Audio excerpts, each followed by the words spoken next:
ரஜினி ஏன் எல்லாம் அக்செப்ட் பண்ணாங்க? கரேல்னு இருக்காரு. விஜய் தொடர்ந்து சினிமாவில் இருக்காரு. அஜித் இருக்காரா இல்ல திடீர்னு கேட்டாக்கா ரேஸ் ஓட்டி இருக்காரு. ஜிஆரை விட அதிகமான விளம்பரம் தமிழ் ஊடகங்களில் கிடைச்சி வந்து ரஜினிக்கு தான். சூப்பர் ஸ்டார் பிச்சு உதறிட்டார்னு இஷ்டத்துக்கு தூக்கி விட்டு இப்படிதான் பில்டப் கொடுத்தீங்கிறது. அவங்க மாமனாரான ரஜினிகாந்தை விட ஒரு ஸ்டெப் மேலே போயிருக்காரு. ஏன்னா ரஜினிகாந்துக்கு நேஷனல் அவார்டு சிறந்த நடிகர் பட்டமெல்லாம் கிடைச்சது இல்லை, இவரு கிடைச்சது. அதனுடைய ட்ரெய்லர்லாம் பார்த்தபோது அந்த படத்தை தாலி பண்ணதே வந்து அந்த ட்ரெய்லர்ஸ். சூர்யா வந்து வானத்திலிருந்து குதித்த மாதிரி இருப்பார். அந்த மாதிரி ஒரு அழகு வந்து நீங்கள் சாதாரண ஆட்களை பார்க்க முடியாது. ஏஆர் ரஹ்மான் பாடுறதை காட்டுறாங்க. அந்த பாட்டு என்ன அதுவும் ஒன்று நமக்கு ஒரு காட்சியாக மக்களுக்கு கட்டுப்படாத அளவுக்கு டிக்கெட் விலை ஏறி போச்சு. உள்ளே போய் ஒரு காஃபி கூட குடிக்க முடியல. காஃபி குடிக்கணும்னு நினச்சாக்கா முடிஞ்சு போச்சு. சினிமாவுக்கு போகலாமான்னு வீட்டில் கேட்டாக்கா இல்லை அந்த சீரியலில் அந்த முக்கியமான சீன் வருது, அதான் இன்னைக்கு வேணாம் இன்னொரு நாள் போகலாங்க. அவரை ஏன் ரஜினி வந்து தன்னுடைய மருமகனாக தேர்ந்தெடுத்தாருங்கிறதே ஒரு பெரிய யாருக்குமே புரியாத ஒரு விஷயம்.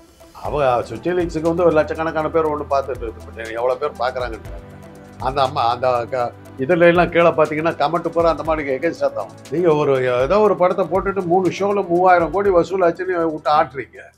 மூன் டிவி நேயர்கள் அனைவருக்கும் வணக்கம். நான் உங்க விஜய் சௌமியா வந்தாச்சு. இன்னைக்கு நம்மளோட இருக்கிறவங்க திரைப்படங்களை பத்தி மட்டும் இல்லாம பாலிடிக்ஸ் பத்தி என்ன மாதிரியான சொசைட்டில விஷயங்கள் எதுவா இருந்தாலும் சரி அதை பத்தின அவருடைய கருத்துக்களையும் சரி அதுக்கான சொல்யூஷனும் ஒரு பக்கம் சொல்லியிருக்காரு. அண்ட் இதுல இருந்து நம்ம என்ன விஷயத்தை எடுத்துக்க கூடாதுன்றதுலயும் பல கருத்துக்களை சொல்லிட்டு இருக்கக்கூடியவர் தான் நம்மளோட இணைஞ்சிருக்காங்க டாக்டர் காந்தராஜ் அவர்கள். வணக்கம் சார், எப்படி இருக்கிறீங்க?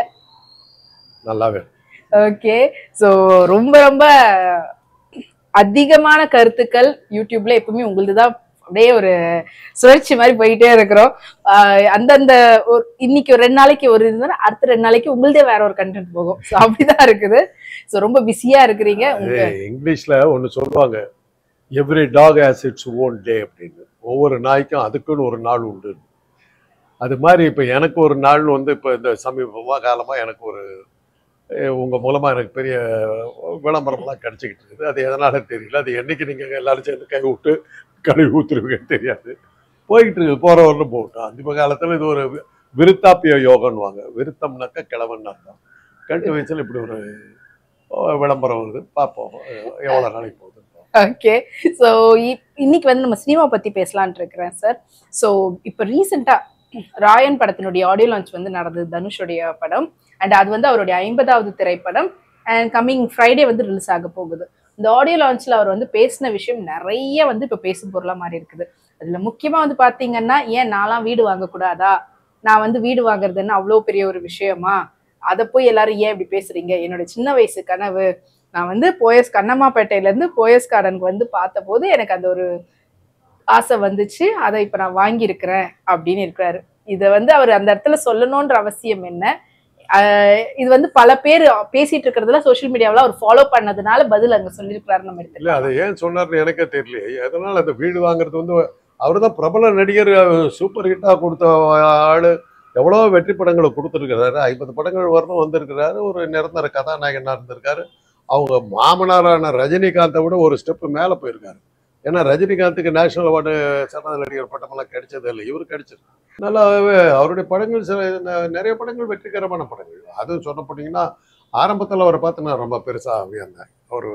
ஒரு அற்புதமான வித்தியாசமான நடிகர் வந்திருக்கிறாருங்கிறதெல்லாம் நமக்கு பட்டுச்சு. அதுக்கு காரணம் அவங்க அண்ணன் டைரக்ஷன், செல்வராகவனுடைய டைரக்ஷனில் வந்து அந்த 2 படங்கள் ரெண்டுமே பிரமாதமான படங்கள், ரொம்ப வித்தியாசமாக எடுக்கப்பட்டிருந்தது. அந்த காலத்தில் அந்த பள்ளிக்கூடத்துலையும் கல்லூரியிலையும் படிக்கும் போது இருக்கக்கூடிய அந்த விடலை பருவ பிரச்சனைகள், அந்த காதல், அந்த ஆண் பெண் உறவுகளில் ஏற்படுகிற குழப்பங்கள், அதெல்லாம் ரொம்ப அருமையாக பண்ணியிருந்தார். அதில் ஒரு பொறாமப்படுற ஒரு கதாநாயகனாக வர்றது அந்த படத்தை துள்ளுவதோ இளமையா அவருடைய முதல் படம். அந்த படம் ரொம்ப செல்வராகவனும் சரி இவரும் சரி அப்படியே உச்சத்துக்கு போனாங்க. அதுக்கப்புறம் ஒரு கமர்ஷியல் படங்களுக்கு வந்துட்டாரு. அதுக்கப்புறம் அவருடைய படங்கள்லாம் கமர்ஷியல். அண்ட் இப்போ இந்த படத்தை வந்துட்டு ஆல்ரெடி அவர் வந்து பவர் பாண்டியன்ற படத்தை டைரக்ட் பண்ணியிருந்தாரு, ராஜ்கரன் அவங்க நடிச்சிருந்தாங்க. மறுபடியும் அவருடைய 50வது திரைப்படத்தை அவரே டைரக்ட் பண்ணி நடிக்கிறாரு. எழுத்து இயக்கம்னு போட்டிருக்காங்க விளம்பரம். ஆமா, ஸோ ஸ்டோரி டைரக்ஷன் அந்த இதுக்கு இருக்காரு, அவரே தயாரிச்சிருக்காரு. ஏன்னா இன்னைக்கு சினிமா பார்க்குற ரசிகர்கள் குறைஞ்சிட்டாங்க. இன்னைக்கு தியேட்டரில் போய் படம் பார்க்குறவங்களாம் ரொம்ப குறைஞ்சி போயிட்டாங்க. ஓடிடியில் மட்டும் பார்த்துக்கலான்னுறாங்க.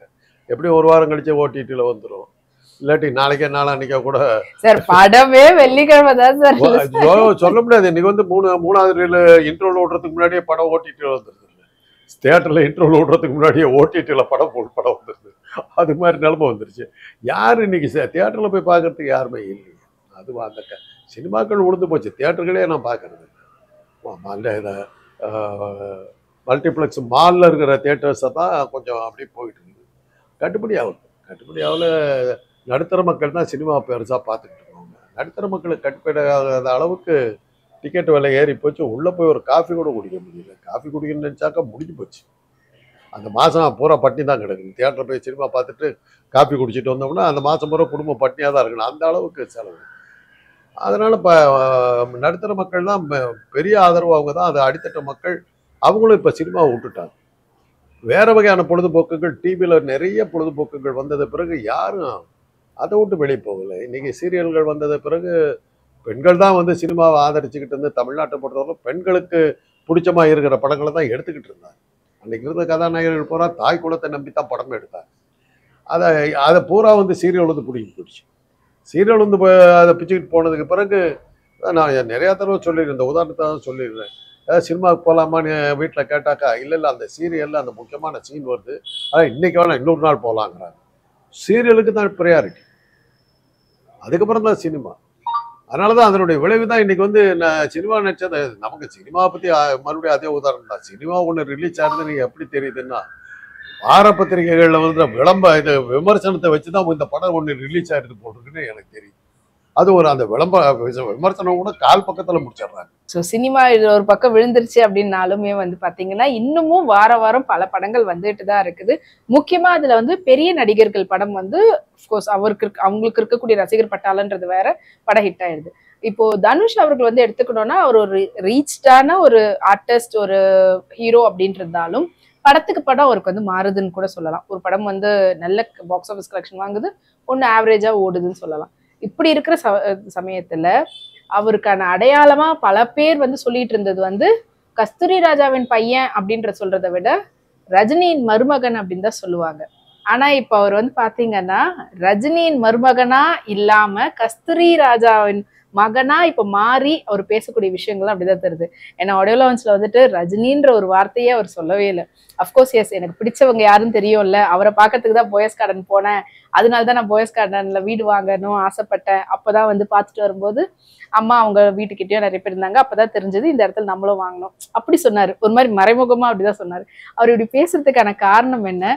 முக்கியமா இந்த கண்ணம்மாப்பேட்டை டு போயஸ் கார்டன் இது எப்படி பார்க்கலாம்? அவரை ஏன் ரஜினி வந்து தன்னுடைய மருமகனா தேர்ந்தெடுத்தாருங்கிறதே ஒரு பெரிய யாருக்குமே புரியாத ஒரு விஷயம். ஏன்னா அந்த திருமணத்தின் போது வந்து அந்த செய்தி ரஜினியுடைய மகளை வந்து ஒரு கல்யாணம் பண்ணிக்க போறாருங்கிற செய்தி வந்தபோது பத்திரிகையாளர் இன்னைக்கு தான் அப்படியே ரஜினின்னாக்கா அட்டப்படத்துல இருந்து கடைசி பேஜ் வரலும் ரஜினியை போட்டு தான் எனக்கு பத்திரிகை நடத்திக்கிட்டு இருந்தீங்க. அப்பேற்பட்ட விளம்பரம் எனக்கு தெரிஞ்சு எம்ஜிஆரை விட அதிகமான விளம்பரம் தமிழ் ஊடகங்களில் கிடைச்சி வந்து ரஜினிக்கு தான். எம்ஜிஆரையும் பீட் பண்ணார் அவர். எம்ஜிஆர் தான் ஊடகங்களை வந்து முழுக்க பயன்படுத்தி தன்னுடைய வாழ்க்கை மேலே கொண்டு போனவர். அதை விட பெருசாக போனவர் வந்து ரஜினி. பெரிய சிறந்த நடிகர்களை எல்லாம் தூக்கி பின்னுக்கு தள்ளிட்டு ரஜினி படம் அரை காட்சி கூட சரியா ஓடாத படத்தை கூட இந்த படம் வந்து அப்படியே சூப்பர் ஸ்டார் பிச்சு உதறிட்டார்னு இஷ்டத்துக்கு தூக்கி விட்டு இப்படிதான் பில்டப் கொடுத்தீங்கிறது அளவுக்கு மிஞ்சின பில்டப் கொடுத்தீங்க. ரஜினி பிடிக்காதுங்கிறது இல்ல, நீங்க கமல் நண்பர் இல்ல கமல் நண்பர்கள். கமலை நான் வந்து ஒருத்தர் ரசிக்கிறேங்க, ஒரு பெண்களை ரசிக்கிறேங்கிறதுக்காக நான் படம் கட்டிக்கலைங்க. இப்ப அந்த பட வெளியீட்டு விழாவில் என்னத்துக்கு தன்னுடைய சொந்த வாழ்க்கையை பத்தி பேச வேண்டிய அவசியம் என்ன இருக்கு? இந்த படத்துல இந்த காட்சி இப்படி எல்லாம் நடிச்சிருக்கிறோம், இந்த சீன்ஸ் இப்படி வந்தது, இந்த டைரக்டர் இவ்வளவு அருமையா பண்ணியிருக்காரு, அதாவது அவரே தான் டைரக்டர், இந்த இடத்துல நான் அந்த காட்சி இவ்வளவு அருமையா அமைச்சிருக்கிறேன், இது வந்து இவங்களுக்கு பயன்படும், இந்த படத்தினுடைய இசை இப்படி பிரமாதமா இருக்குது, இந்த எடிட்டிங் இவ்வளவு நல்லா பண்ணிருக்கோம். அது மாதிரி படத்தை பத்தி பேசுறது சொந்த வாழ்க்கையை பேசுறீங்க, யாருக்கு வேணும்? இப்ப வந்து அவரு மருமகனா இருந்தவர், அதாவது ரஜினி மருமகனா இருந்தவர் கஸ்தூரி ராஜன் மகனா மாறி இருக்கிறது நல்ல விஷயமா பாக்கலாமா, இல்ல எப்படி பாக்குறது? அவர் தன் காலில் தானே நிக்க ஆரம்பிச்சிட்டாரு. இப்ப நான் வந்து கடைசியா பார்த்த படம், நான் தமிழ்ல கடைசியா பார்த்த படமே, கடைசியா பார்த்த தமிழ் படமே வந்து தமிழ் படம் இல்ல, படமே சினிமாவே கேப்டன் மில்லர் பார்த்தேன். ஓகே, எனக்கு ரொம்ப பிடிச்சது, ரொம்ப அருமையாக எடுத்திருந்தாங்க அந்த டைரக்டர். உண்மையை சொல்ல போனால் தமிழ் பட உலகம் எந்த அளவுக்கு வளர்ந்துருக்குதாங்கிற அளவுக்கு எனக்கு பிரமிப்பு உண்டாச்சு. த்ரில்லிங், ஒரு த்ரில்லர், த்ரில்லர் வந்து ரொம்ப நாள் ஆச்சு. என்ன மாதிரி எடுத்திருந்தாங்க, அதில் கருத்தும் இருந்தது. துபாயில் நடக்குது, சிங்கப்பூரில் நடக்குது, மலேயாவில் வெடியீட்டு விழான்லாம் நடத்திக்கிட்டு இருந்தாங்களா, அவங்க பிளேனில் போகிறதுல இருந்தெல்லாம் காட்சியெல்லாம் காட்டிக்கிட்டு இருந்தீங்க, ஒன்றுமே காணும். நீங்க சொல்றது இன்டைரக்டா வேற ஒரு படத்தை சொல்றீங்க. எந்த படமா இருந்தா என்ன? இல்ல இப்ப இந்தியன் 2க்கு பண்ணிருந்தாங்களே கமல்ஹாசன் அவர்கள் போனாரு. அதுக்கு நான் பார்க்கலையே, அதுக்கு வந்து பெரிய விளம்பரமே வரலையே. அது அந்த படம் வந்து அதனுடைய ட்ரெய்லர்லாம் பார்த்தபோது அந்த படத்தை காலி பண்ணதே வந்து அந்த ட்ரெய்லர்ஸ் தான். கொஞ்சம் கூட இம்ப்ரெசிவா இல்லை, கொஞ்சம் கூட இம்ப்ரெசிவா இல்லை, பார்க்கவே தோணலை. இந்த படத்தினுடைய ட்ரெய்லர் பாத்தீங்க? அந்த நான் இன்னும் வெளியீட்டு விழா நிகழ்ச்சியை பத்தி போட்டுக்கிட்டு இருக்காங்க. அதுலயும் விறுவிறுப்பா பார்க்கணுங்கிற எண்ணம் வர்ற மாதிரி அதை எதுவுமே காட்டலையே. ஏஆர் ரஹ்மான் பாடுறதை காட்டுறாங்க.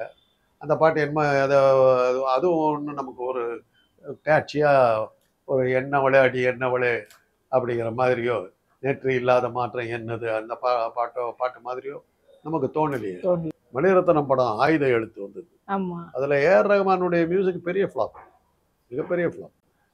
இன்னும் சொல்ல போனா ஏஆர் ரஹ்மானுடைய மியூசிக் வந்து அந்த படத்துக்கு நெகட்டிவா மாறிச்சு, நெகட்டிவா மாறிச்சு. அன்னைக்கு திரையுலகமே அதான் சொல்லுச்சு, ரஹ்மான் மியூசிக் அந்த படத்தை காலி பண்றதுக்கு அது ஒரு காரணமா இருக்கு. அவரு ரஹ்மான் வந்து அதுல புது புது விஷயங்கள் எல்லாம். ஆமா, அந்த யாக்கை திரில இப்போ வரைக்கும் பப்ல எல்லாம் வந்து பார்ட்டினாலே அந்த பாட்டை தான் வந்து. எந்த பாட்டை சொல்றீங்க? யாக்கை திரின்னு சொல்லிட்டு ஆயுத எழுத்துல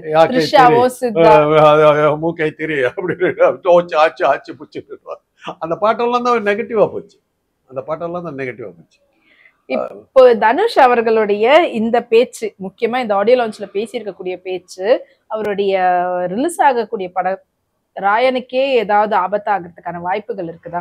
ஏன்னா அவர் வந்து இன்டைரக்டா வந்து நான் ஒன்னும் அவங்க கொடுத்து நான் வாழல, நானா என்னுடைய ஓன் சம்பாதியத்துலதான் நான் பண்ணிருக்கிறேன்ற மாதிரிலாம் பேசுறாரு.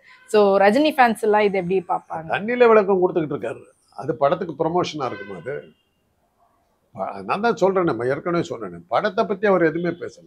இல்ல இப்ப சுச்சி லீக்ஸ் பத்தி சுச்சி வந்து பேசியிருந்தாங்க, தனுஷ் தான் காரணம், அதுக்கெல்லாம் பதில் சொல்ற மாதிரி எடுத்துக்கலாமா? சுச்சி லீக்ஸ் வந்து எத்தனை பேருக்கு போச்சு, எத்தனை பேர் அதனால வந்து மாறி போயிட்டாங்க. இல்ல அவங்க என்னெல்லாம் பேசினாங்களோ அதுக்கு பதில் சொல்லக்கூடிய இடமா அதை பார்த்துட்டு அவர் சொல்லியிருக்காரு. சுச்சி லீக்ஸ் வந்து ஒரு லிமிடெட் கூட்டத்துக்கு தான் போச்சு.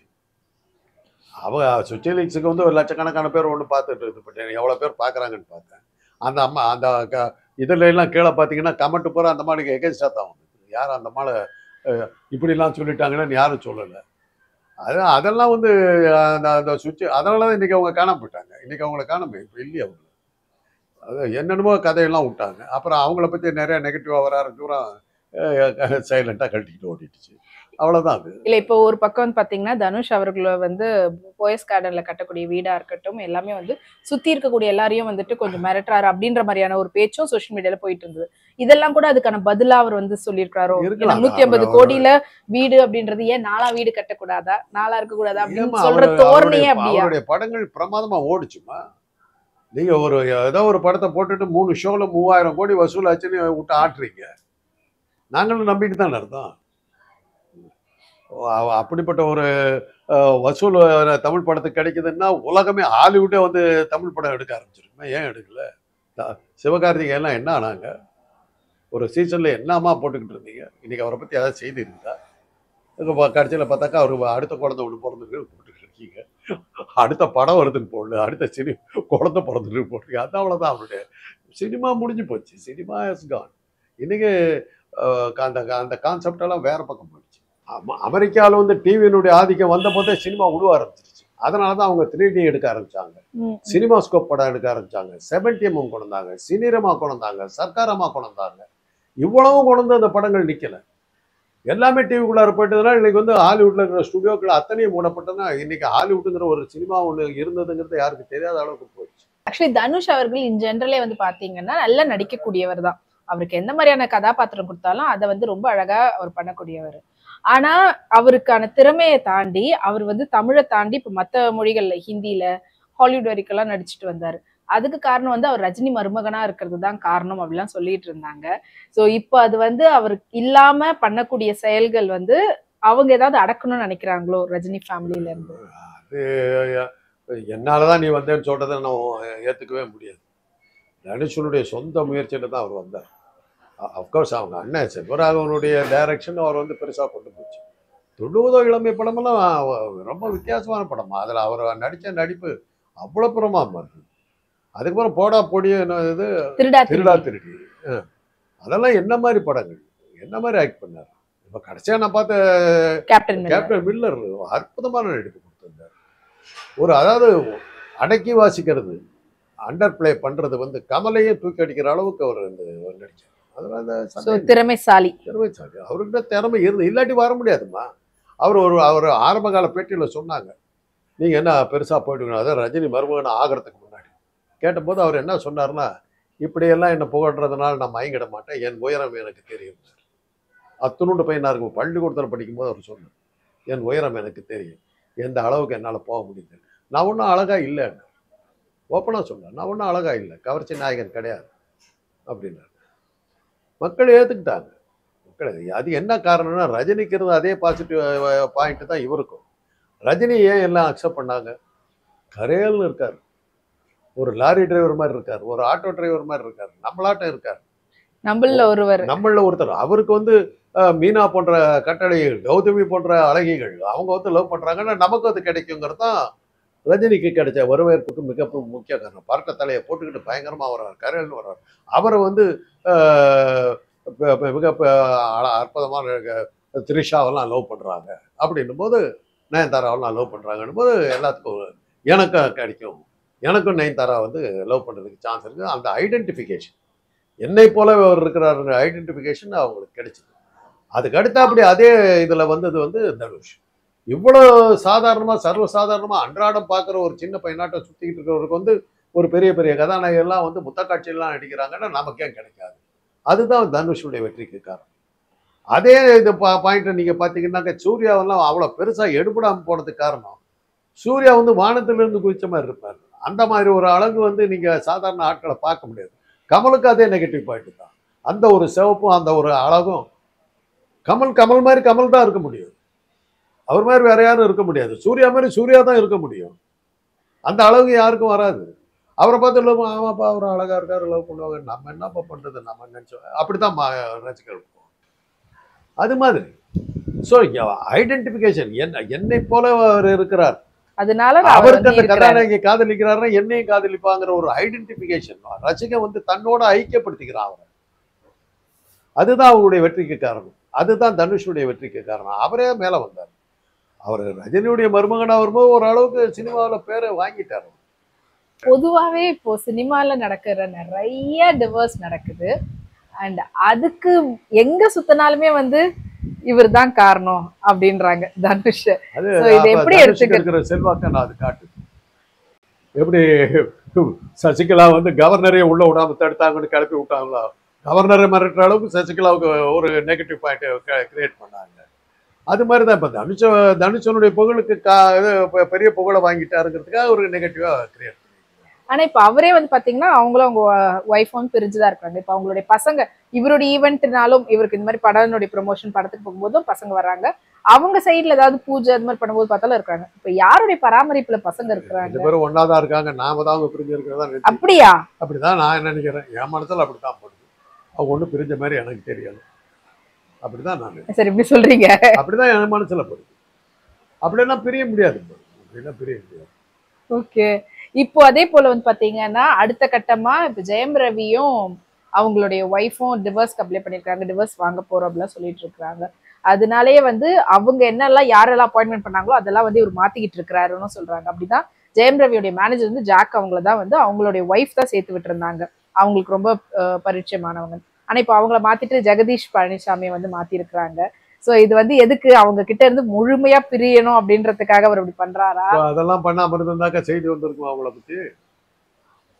சினிமா இல்ல, செய்திகள் இல்ல, ஏதோ ஒரு செய்தி வேணும். இந்த மாதிரி ஒரு சாதாரண செய்தியெல்லாம் போட்டிங்கன்னா சரியா வராது. பிரிந்தார்கள் அது போது அதை வச்சுட்டு உங்களுக்கு ஒரு வாரத்துக்கு ஓட்டலாம், நம்மளுக்கும் பேசுறதுக்கு எனக்கு சான்ஸ் கிடைக்குது பேசுறதுக்கு. வேற என்ன காரணத்துக்காக இருக்க முடியும்? இந்த டைவர்ஸுக்கெல்லாம் என்ன காரணம்னா சினிமா இல்லை, தொடர்ந்து விளம்பரத்தில் இல்லைன்னாக்கா மறுபடியும் ஒருவேளை சினிமா பிக்கப் ஆச்சுன்னா நமக்கு சான்ஸ் கிடைக்காம போயிடக்கூடாதுங்கிறது செய்திகளில் இருந்துக்கிட்டே இருக்கு. அரசியல்லையும் சரி சினிமாவிலையும் சரி செய்திகள் இருந்துகிட்டே இருந்தால் தான் உங்களை ஞாபகம் இருக்கும். அதனால பரபரப்பை நீங்க உண்டாக்கிக்கிட்டே இருக்கணும். அந்த பரபரப்புல தான் நீங்க வந்து இருப்பீங்க. இப்ப இது வந்து மாத்துனது வந்து அவருடைய தனிப்பட்ட கருத்தா இருக்கும்னு நினைக்கிறீங்களா, இல்லன்னா மேனேஜரை மாத்துனது? அதெல்லாம் செய்தி அதுக்கு இப்ப அதனால கேக்குறீங்க. இது ஒரு பெரிய இஷ்யூவா எடுத்துக்கிட்டு இன்னைக்கு இதனால உலகமே இருட்டு போச்சு, ஜெயம் ரவி மேனேஜரை மாத்திட்டாரு, தமிழ்நாடு இருட்டு போச்சு, மின் கட்டணம் உயர்ந்ததான் காரணங்கிற மாதிரி நீங்க சொல்றீங்க. அதே போல அவர் வந்து ஒரு மேடையில பேசும்போது தாவேகா, அதாவது தமிழக வெற்றி கழகத்தினுடைய விஜய் அவர்களுடைய கட்சி, அது சம்பந்தப்பட்டு கொஞ்சம் ஆதரவாவும் பேசியிருந்தாரு. சோ இது எப்படி பார்க்கலாம்? அவர் வந்து 2026ல அவரு எலெக்ஷனுக்கு நிக்கும் போது நாங்க ஆதரவா இருக்கிறோம்ன்றது இன்டைரக்டா சொல்றாரு. இப்ப ஒரு துண்டு போட்டுக்கிறாரு, அப்படி எடுத்துக்கலாம். பஸ்ல சீட்ல துண்டு போட்டுக்கிறாரு. விஜய் நானும் ஒரு டைரக்டர் தான், ஒருவேளை கட்சி ஆரம்பிச்சு நீ பெரிய ஆளா வந்தேன்னா எனக்கு ஒரு கூட்டணியில ஒரு 2 சீட்டு ஒதுக்குன்னு கேட்கிறாருன்னு துண்டு போட்டுக்கிறாரு. ஓகே. சோ சூர்யா அவர்களுடைய பர்த்டே இப்பதான் வந்து நடந்தது. அவர் வந்து ரொம்ப அவருடைய படத்தினுடைய கங்குவா படத்தினுடைய ஃபர்ஸ்ட் சிங்கிள்லாம் கூட அவர் பர்த்டே முன்னிட்டு எல்லாம் ரிலீஸ் பண்ணியிருக்காங்க. அதை தாண்டி சூர்யா அவர்களுடைய அடுத்தடுத்த படங்கள் நிறைய தமிழ்ல கமிட் ஆயிருந்தது. ஆனா இப்ப அது அவர் நடிப்பாரா அப்படின்ற மாதிரியான ஒரு கேள்விக்குறியா தான் இருக்கு. ஏன்னா வாடிவாசல் வந்து இவருடைய டைரக்ஷன்ல, வெற்றிமாறனுடைய டைரக்ஷன்ல நடிக்கிறதா இருந்து அது தள்ளிக்கிட்டே போயிட்டு இருக்கு. இப்ப கடைசியா அவர் நடிக்கிறாரா இல்லையான்றது கொஸ்டின். அதே போல சுதா கங்குரா, அதாவது அவரை வச்சு சூரியரை போற்றும் படம் எடுத்தவங்க, புறநானூறு அவரு தான் வச்சு எடுக்கிறதா இருந்தது. ஆனா கடைசியா அவர் இல்லை அப்படின்ற மாதிரி ஆயிட்டு சிவகார்த்திகேயன் நடிப்பாருன்னு சொல்லிட்டு இருந்தாங்க. ஆனா இப்ப அந்த படமே இருக்குதா இல்லையானே தெரியல. இதுக்கான காரணம் வந்து சுதா கங்குரா அவங்களுடைய ஈகோவா தான் இருக்கும்னு ஒரு பக்கம் பேசிட்டு இருக்கிறாங்க. இதை எப்படி எடுத்துக்கிறது? அதெல்லாம் ஒண்ணுமே இல்லம்மா. இவங்க எல்லாம் ஆரம்பிக்கும் போது சினிமா நல்லா இருந்த காலம். இன்னைக்கு சினிமா உளுந்துகிட்டு இருக்குது, தியேட்டர்லாம் மூடிட்டு இருக்காங்க. நான் என்னுடைய கல்லூரிக்கு போகும்போது 3 தியேட்டர் கிராஸ் பண்ணி போயிட்டு இருந்தேன். ஒரு 2 தியேட்டர் ஏற்கனவே மூடிவிட்டாங்க, ஒரு தியேட்டர் மாத்திரம் தான் இருக்கு. தியேட்டர்களே காணும். என்னன்னு கேட்குறேன் சார், எல்லாம் மூடிட்டாங்க. அண்ணா சாலையில் அண்ணா சாலைக்கு எழுத்தாப்படி எலிஃபென்ட் தியேட்டரில் ஆரம்பிச்சிங்கன்னா கேசினோ, சித்ரா அப்படி வரிசையாக வந்தீங்கன்னா 30-40 தியேட்டர் இருந்ததுமா. இன்னைக்கு எங்க இருக்குது தியேட்டர்? ஒரு தியேட்டர் இல்லையே, தேவி பேரடைஸை தவிர வேற எந்த தியேட்டரும் இல்லையே. அது ஒன்று தானே. நீங்க சினிமான்னு ஒன்று இருந்ததுக்கு அடையாளமா அந்த ஒரு தியேட்டர் தானே இருக்குது. அதை விட்டா சத்யம் தியேட்டர். இப்போ சூர்யா அவர்கள் வந்து பாலிவுட்ல தான் படம் வந்து கதையெல்லாம் கேட்டுட்டு இருக்கிறாரு, அங்கதான் பண்ண போறாங்க. ஆல்ரெடி ஜோதிகாவும் பல ஹிந்தி படங்கள்லாம் நடிச்சிட்டு இருக்கிறாங்க. அதனாலதான் அவங்க மும்பையிலயும் இப்ப இருக்கிறதா சொல்லியிருக்கிறாங்க. இப்ப அடுத்த கட்டமா அவர் வந்து தமிழ் படங்கள் பண்ணுவாரா என்னன்றதும் தெரியல. அண்ட் அவங்களுடைய வெட்டிங்கை பத்தி எடுத்துக்கிட்டோம்னா, அவங்களுக்கு கல்யாணம் ஆக போது அப்ப இருந்த 2 மாபெரும் தலைவர்கள் சொல்லக்கூடிய புரட்சி தலைவியும் வந்திருந்தாங்க, கலைஞரும் வந்திருந்தாங்க அவங்க வெட்டிங்க்கு. அந்த மாதிரி சினிமா பிரபலங்கள்ல இருந்து எல்லாருமே வந்திருந்தாங்க சூர்யா ஜோதிகாவோட கல்யாணத்துக்கு. ஆனா விக்ரமும் சிம்புவும் மட்டும் வரல. அது அவங்களுக்கு இன்விடேஷனே போகலையா, என்ன காரணம்? ஒரு கல்யாணத்தை அவர் முன்னத நாளே வந்துட்டு போயிருப்பாரு, அவ்வளவுதான் இருக்கு. இதுல என்ன இருக்குது? இல்ல உங்களுக்கு ஏதோ விஷயம் தெரியாது தெரியாது. டி ராஜேந்தர் படத்துல சிவகுமார் நடிக்கல. மற்ற எல்லாம் இப்ப ஜெயலலிதாவுடைய படங்கள்ல நிறைய படங்கள்ல வந்து சிவகுமார் ஹீரோ. அது அந்த புராண படங்கள்ல எல்லாம் சிவகுமார் வந்து கந்தனாவும் சிவனாவும் முருகனாவும் அவங்க வள்ளியாவும் நடிச்சிருக்காங்க. கதாநாயகி இவங்க தான் வந்துட்டு இருந்தாங்க, நிறைய படங்கள்ல வந்துட்டு இருந்தாங்க. அதனால அந்த ஹீரோவா நடிச்சவங்கிற முறையில அவங்க வந்து அட்டன் பண்ணாங்க. அதே மாதிரி கலைஞர் எழுதின வசனங்களுக்கெல்லாம் சிவகுமார் நடிச்சிருக்கிறாரு. கலைஞருடைய தீவிர ரசிக்கிறவர். நீங்க ரீசெண்டா ஒரு இதுல சொல்லியிருந்தீங்க, நடிகைகள் முதல்ல பலியாகிறதே வந்து மேக்கப் ஆர்டிஸ்ட் கிட்டதான் அப்படின்னு சொல்லி. எதனால அப்படி ஒரு ஸ்டேட்மெண்ட் நீங்க? அது உள்ளதுதான் நான் சொன்னேன். உலகம் முழுவதும் இப்போ வந்து நீங்க பாத்தீங்கன்னா ஒவ்வொருத்தருக்கும் முகத்துல வந்து 2 பக்கம் இருக்கும். பெஸ்ட் சைடுன்னு ஒரு ஃபேஸ் இருக்கும், இன்னொரு சைடு வந்து சரியா இருக்காது. நீங்க ஒரு ஆங்கில படம் இருக்குது, சிங்கர் இந்த ரெயின்ங்கிற படம். அதில் வந்து ஜீன் கல்லிங்கிறவர் தான் ஹீரோ ஆக்ட் பண்ணுவார். அந்த போஸ்ட் கொடுக்க சொல்லுவாங்க, அவர் உடனே இப்படி திரும்பி நிற்பார். என்னன்னு this is my right side, this is my best side அப்படி சொல்லிட்டு தான் போஸ்ட் கொடுப்பாரு. எல்லாத்துக்குமே அது உண்டு. சில கேமராமேன் என்ன பண்ணுவாங்கன்னா படி வாங்குறதுக்காக அவருடைய ராங் சைட்லேயே கேமரா ஷூட் பண்ணி காலி பண்ணிவிடுவாங்க. ராங் சைட்லேயே காலி பண்ணிவிடுவாங்க. அது மாதிரி கேஆர் விஜயாவுக்கு நடந்தது. அந்த அம்மா கண்டுபிடிச்சிருச்சு. அவங்கள ராங் சைட்லேயே எடுத்து அவங்க மூஞ்சியே காலி பண்ணாங்க. நீங்க அந்த ஸ்டேட்மெண்ட் சொல்றதுக்கு அதனாலதான் இதை என்ன சொல்றேன்னா, மேக்கப் லுக்குக்கு சொல்றீங்க. இப்போ வந்து சரோஜா தேவியினுடைய ஃபேஸ் வந்து ரவுண்டு ஃபேஸா இருக்கு, அதை வந்து ஓவலா மாத்தினாங்க, நீண்ட முகமா மாத்தினாங்க. அதுக்கப்புறம் தான் அந்த பொண்ணுக்கு பிக்கப் ஆச்சு. அதுக்கு முன்னாடி யானை பகன் போன்ற படங்கள்ல ரவுண்ட் ஃபேஸில் வருவாங்க, சரியா வரல. எம்ஜிஆர் படத்தில் நாடோடி மன்னனில் கூட ரவுண்ட் ஃபேஸ் தான், பட் அது கலர் காட்சிகள்னால அந்த தப்பிச்சுக்கிட்டாங்க. அது ஓவல் ஃபேஸாக மாறினதுக்கு பிறகு தேவர் விழுந்தல் வந்ததுக்கு பிறகு ஓவல் ஃபேஸாக மாற்றினதுக்கு அப்புறம் தான் அவங்க வந்து பயங்கரமாக பிக்கப் ஆனாங்க. அது அந்த மேக்கப் மேன் வந்து கட்டுரை எழுதியிருந்தார், ஓ வடிவ முகத்தில் நான் யூ வடிவில் மாற்றினேன்.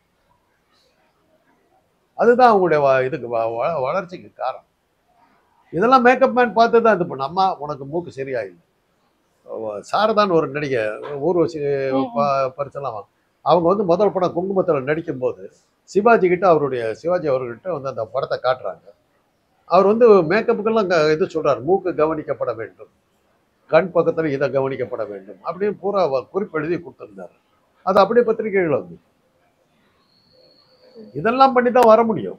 இப்ப நீங்க வந்து எஸ்கே அவர்களுக்கு படமே இல்லை அப்படின்னு சொல்லியிருந்த மாதிரி சொல்லுவீங்கல்ல, சிவகார்த்திகேயன் அவர் ஆக்சுவலி அமரன் சொல்லிட்டு ஒரு படம் வந்து எடுத்துட்டு இருக்காங்க. அது எப்போ ரிலீஸ்ன்றதை இப்போ போஸ்ட் வந்து ரிலீஸ் பண்ணிருக்காங்க. ஆக்சுவலி விடாமுயற்சி வந்து தீபாவளிக்கு வரும்னு ரொம்ப எதிர்பார்ப்போட இருந்தோம். ஆனா இப்போ வரைக்கும் சைலண்டா இருக்காங்க, வருமா வராதான் தெரியாது. அதனாலயே என்னன்னு தெரியல, ரொம்ப கான்பிடென்ட்டா தீபாவளிக்கு அமரன்ற மாதிரி போஸ்டர் வந்து ரிலீஸ் பண்ணிருக்காங்க. சோ இது எப்படி சரி, அவர் ஃபீல்ட்ல இருக்காரு நீங்க சொல்றீங்க, சந்தோஷமா இருக்குது, மகிழ்ச்சி, அவருக்கு வாழ்த்துக்கள். அவ்வளவுதான் சொல்லணும், வேற என்ன சொல்லணும். உங்க ஆசீர்வாதம் பதிக்கட்டும், அந்த படங்கள்லாம் வரட்டும். அண்ட் பரத்வாஜ் ரீசெண்டா கொடுத்த இன்டர்வியூல சொல்லியிருந்தாரு, நாங்க அதாவது பரத்வாஜ் மாதிரி இருக்கக்கூடிய நிறைய மியூசிக் டைரக்டர்ஸ் சேர்த்து அவர் சொல்றாரு, நாங்க வளர்றது வந்து இளையராஜாவுக்கும் ஏரமானுக்கும் பிடிக்கல, அதனாலதான் எங்களெல்லாம் வந்து அமுக்கணும்னு சொல்லி நினைச்சு அவங்க எரிச்சல் ஏற்படுத்துறாங்க அப்படின்ற மாதிரி சொன்னாங்க. சினிமா உலகத்துல மாத்திரம் இல்லம்மா, அரசியல் எங்கேயுமே உண்டுமா. நான் ஒரு காலேஜில் வேலை பார்க்குறேன், கொஞ்சம் பாப்புலராக இருந்தானாக்க என்னை வந்து ஓரம் கட்டுறதுக்கு என்ன முயற்சி உண்டு அத்தனை பண்ணுவாங்க. அதெல்லாம் நீங்கள் வந்து பிரபலம் பாப்புலாரிட்டிக்கும் அதுக்கு சம்மந்தம் இல்லாத ஒரு ஆசிரியர் தொழிலே இவ்வளோ நடக்குது. ஒரு டாக்டராக இருக்கிறேன், அவனுக்கு என்ன தெரியும், அந்த டாக்டர்கிட்டயா போனேன்னு சொல்லி நமக்கு நெகட்டிவ் அது பண்ணுவாங்க. அதெல்லாம் அப்படி பண்ணாதான் அவங்க அது போட்டு ஜெயிச்சு வர்றது ஒண்ணு, போட்டியே இல்லாம ஆளை காலி பண்ணிட்டு வர்றது ஒண்ணு, ரெண்டுல ஒண்ணு இல்ல. அவர் ஒரு இசைஞானி, இவர் ஏர்மான் இசை புயல், அவங்களுடைய வேலையை பாக்குற மாதிரி தான் இருந்தது. இந்த மாதிரி எல்லாம் இருந்தாலும்மா ஏமா எந்த புத்துல எந்த பாம்பு இருக்குன்னு சொல்ல முடியாது. எம்எஸ் விஸ்வநாதனை எதுக்கிறதுக்கு ஒருத்தருமே இல்லாம ஒரு இது இருந்தது. அவரு எங்க குடும்பத்துக்கு ரொம்ப வேண்டப்பட்டவர். அவருடைய ஆரம்ப காலத்துல இருந்து எங்களுக்கு அதாவது எங்க மூத்த அண்ணனுக்கு அவர் வந்து ரொம்ப நெருங்கியவராக இருந்தார். கோயம்புத்தூர்ல அவர் படிச்சுக்கிட்டு இருந்தபோது ஹாஸ்டல்ல ஜிடி நாயுடு ஹாஸ்டல்ல இருந்தபோது எம்எஸ் விஸ்வநாதன் அந்த மெஸ்ல வேலை பார்த்தார். ஜிடி நாயுடு ஹாஸ்டல்ல மெஸ்ல வேலை பார்த்தவர். எங்க அண்ணனுக்கு ரொம்ப நெருக்கம். எங்க அண்ணன் சொல்ற வேலையெல்லாம் அவர் செஞ்சுக்கிட்டு இருந்தார். அவர் வந்து சினிமா இசையமைப்பாளர் வந்தபோது எங்க அண்ணன் கிட்ட தான், அவருடைய பசங்க எல்லாத்தையும் எங்க அண்ணன் கிட்ட தான் காட்டின விட்டார். அவர் வந்து எந்த கவிஞனையும் வளர விட மாட்டார் அப்படிங்கிறது சினிமா கவிஞர்களோட இது. கண்ணதாசன் விட்டு அவர் வேற யாரையும் பாட்டு எடுத்து விட மாட்டார். அந்த மாதிரி அவருக்கு பேர் வந்த போது தான் அவர் வாலியை கொண்டு விட்டார். வாலி ஆரம்பத்தில் எழுதின கவிதைகள்லாம் கவிதையான்னு கேட்குற மாதிரி கொடுமையா இருக்கும். தமிழ்வாணன் எழுதினார், ஐயோப்பா இந்த படத்துல எதை வேணாலும் சகிச்சுக்கலாம், வாலி பாட்டு எழுது வராது, எப்படி சகிச்சுக்கிறதுங்கிற அளவுக்கு பத்திரிகைகள் விமர்சனம் இருந்தது. சோ போட்டாரு, கூந்தல் கருப்பு குங்குமம் சிவப்பு அப்படின்னு போட்டு இப்படி கருத்தாளம் மிக்க பாடல்லாம் அவர் தான் எழுத முடியும்னு அந்த மாதிரிலாம் கிண்டல் பண்ணாங்க. அதுக்கப்புறம் அவர் எங்க போனார், அம்மாவென்று அழைக்காத உயிர் இல்லையே, அந்த பாட்டுக்கு இணையான பாட்டு என்ன இருக்குது.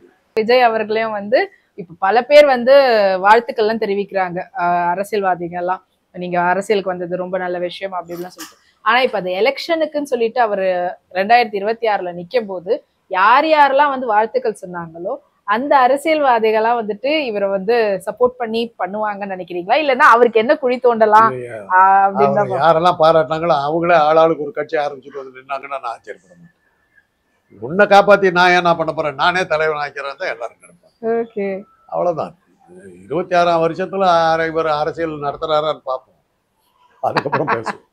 ஓகே, இப்போ விஜய் அவர்களை பத்தி பேசினால அஜித் அவர்களை பத்தி, ஏன்னா விஜய்க்கும் அஜித்துக்கும் ஒரே நேரத்தில் தான் வந்து துணிவு படமும் வாரிசு படமும் ரிலீஸ் ஆச்சு. அதுக்கப்புறமா விஜய் வந்து லியோ படமும் ரிலீஸ் ஆயிடுச்சு. இப்போ கோட் படம் செப்டம்பர்ல ரிலீஸ் ஆக போகுது. ஆனா இப்போ வரைக்கும் அடுத்த படம் விடாமுயற்சின்றது ரிலீஸ் ஆகிறதுக்கான வேலைகளே கிடைக்கல, ஏன்னா படமே ஒன்றும் கம்ப்ளீட் ஆகல. இப்ப அது இல்லாம அஜித் அவர்கள் வந்து அடுத்து துபாயில வந்து பாத்தீங்கன்னா பிளாட் வாங்கிட்டார் அப்படின்ற வீடியோ எல்லாம் பரவி இருந்தது. அவர் அதுக்கு அடுத்த படத்துக்கும் நடிக்கவும் ஆரம்பிச்சிட்டாரு. இது எப்படி பாக்குறது? அவருக்கு சினிமால இன்ட்ரெஸ்டட் பாக்குறதா? அஜித் கடைசியா என்ன படத்துல நடிச்சாரு? துணிவு. எப்போ வந்தது? பொங்கலுக்கு வந்தது. அதுக்கு முன்னாடி என்ன படம் நடிச்சாரு? அதுக்கு யோசிச்சுதான் சொல்லணும். எங்க இருக்குது படம்? அவர் பட உலகம் விட்டு போய் ரொம்ப காலம் ஆச்சு. அவர் என்ன சிட்டிசன் இந்த மாதிரி படங்கள்லாம் நான் பார்த்துருக்கேன். நல்ல நடிகர், அருமையான நடிகர். சமீப காலமா ஒரு 2-3 வருஷமா ஒரு படத்துலயே இல்லையே, அவர் காணாம போயிட்டாரு.